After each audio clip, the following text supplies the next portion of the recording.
I'm normally not one who enjoys hate watching anime. I think the entire concept of watching anime you think are bad without a very good reason is pointless and a waste of time. You won't see me listing shows I dropped early on here like Lance and Masked and Danmachi, or anime that I didn't even try to watch like Chaos Dragon or Gunslinger Stratos, because I previously decided they weren't worth my time. If one of you types up a 20-page essay about why I should go back to visit those anime, sure, maybe I'll consider it, but that's not the point. My point is, I don't have a lot of time to spare on watching good anime as it is, so it's very unlikely that you'll see me watch a show without any redeemable qualities unless it's thankfully short.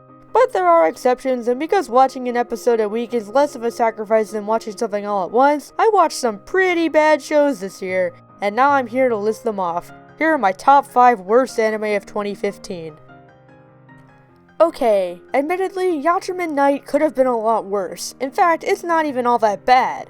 There are some pretty likable characters, the story is straightforward and fun, and the first few episodes are actually really great, and the animation was consistently above average. After the first few episodes though, things went pretty downhill. The episodes became repetitive, the characters barely developed, and the show felt like it went nowhere. However, the final nail in the show's coffin is its incredibly lazy finale. It's a prime example of how bad editing and a lack of focus can really ruin what could have been a great final episode, and the fact that they directly reused animation from the opening sequence is beyond insulting to the viewer's intelligence. Again, this show's not terrible, but it was incredibly disappointing, which lands it a spot on this list. I know the point of Nisekoi is to not go anywhere. I also know that this season of Nisekoi was pretty funny and emotional at its high points. I also know that Onodera is still best girl. However, the main thing that lands Nisekoi : on this list is because of the ending. After an entire season of no progress and just teasing at progress, the show basically tells me, yeah, we're never going to progress, this season was a giant waste of your time. Ha ha ha ha. That's how I felt after finishing it anyway. I gained nothing, learned nothing, saw nothing, and wasted 6 hours of my life watching a show about nothing. The comedy and the emotional moments weren't good enough to justify watching this show that goes absolutely nowhere. For that, I'm having a hard time forgiving it, and I doubt I will anytime soon. Oh, how original. Charlotte's on the worst of the year list. Yep, you were probably expecting this to appear on this list. Though, to be fair, I do think the public unfairly scrutinizes the show. Yeah, it's bad, but geez, it's not the worst thing imaginable. That honor goes to Mars Destruction or Skeletor Heaven, not this show.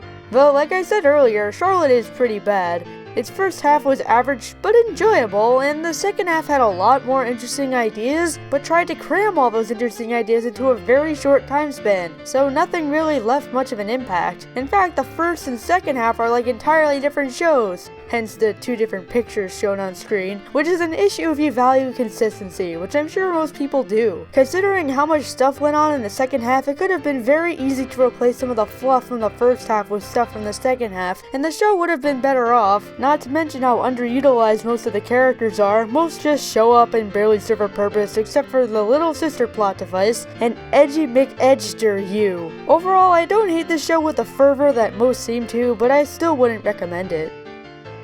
This show. Oh, Rampo-Kitan. I could probably write a 100-page diatribe about this show due to how fundamentally broken it seems to be. I know that a lot of people will probably rant about how Charlotte, Chaos Dragon, or other anime are worse, but from my personal experience, there are few anime that are worse than Game of Lapis. None of the characters left an impression on me, either because there wasn't enough time to flesh them out or because they are so inhuman that they are impossible to connect with. The story is beyond preposterous, or actually, it's not even preposterous, it's just incomprehensible. I can't even begin to describe to you what went on in this show, and I even put in the effort to try and understand what was going on. Though, the show's greatest sin is that it has no point. It tries to say so much about whatever it wants to express, but since I can't understand what it was trying to say half the time, I can't recommend it to even the most art house of fans. It gives you no clues to interpret, the characters are all underwritten and lack personality, and it's one of those few shows where you really have to press me to find good things about it. Though, as you'll see in a future review, there actually are some good things about it, but, you know, another time. However, there's one more anime that I dislike more than Rampo-Kitan Game of Lapis.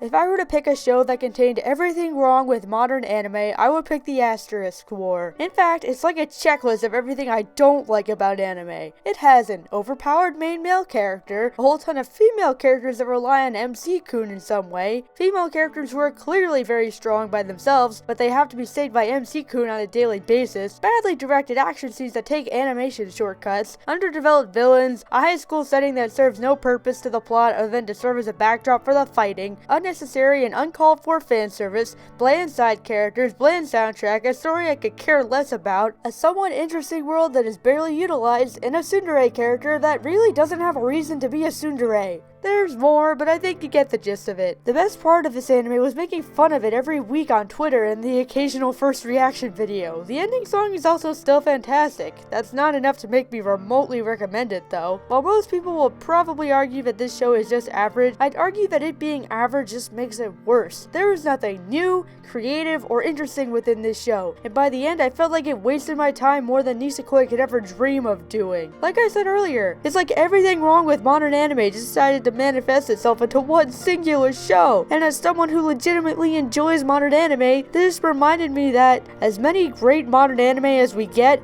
there are always going to be 10 Asterisk Wars present just to ruin everything for everyone. Well, those are my top 5 worst anime of 2015. I'll see you guys in the next episode. Until then...